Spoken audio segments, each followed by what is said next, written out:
ஒரு நாள் எறும்பும் பறவையும் தங்களுக்குள்ள ஒரு பந்தயம் வச்சுக்குது. யார் முதல்ல போய் அந்த மலை உச்சிய தொடறது அப்படிங்கிறது தான் அந்த பந்தயம். பறவை எறும்ப பார்த்து ஏளனமா சிரிச்சுட்டு மலையை நோக்கி பறக்குது. கொஞ்ச நேரத்திலேயே பறவை மலை உச்சிய தொட்டுருச்சு. மலை உச்சிக்கு போன பறவை மேல இருந்து கீழே இருக்கும் எறும்ப தேடுது. அப்போ எறும்பு மலையடிவாரத்துல இருந்து பாதி தூரத்தை கூட தொடல. எறும்ப பார்த்து பறவை சொல்லுது, எனக்கு முதல்லயே தெரியும் வெற்றி எனக்கு தான்.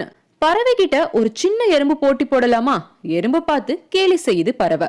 கொஞ்ச நாட்கள் கழிச்சு எறும்போட விடாமுயற்சியால ஒரு நாள் எறும்பு அந்த மலையோட உச்சிக்கு போய் அடையுது. அப்போ அந்த பக்கமா மலைய கடந்து போன பறவை மலை உச்சியில இருக்கும் எறும்ப ஆச்சரியமா பாக்குது. அப்போ பறவைய பார்த்து எறும்பு சொல்லுது, வெற்றி அப்படின்றது எல்லோருக்குமே பொதுவானது. சிலருக்கு வெற்றி சீக்கிரமாவே கிடைச்சிடும், ஆனா சிலருக்கு தாமதமா கிடைக்கும். விடாமுயற்சியும் தன்னம்பிக்கையும் இருந்தாலே போதும், வெற்றி ஒரு நாள் எல்லோருக்குமே நிச்சயம்னு சொல்லிச்சான். எறும்பு சொல்றதும் சரிதானே?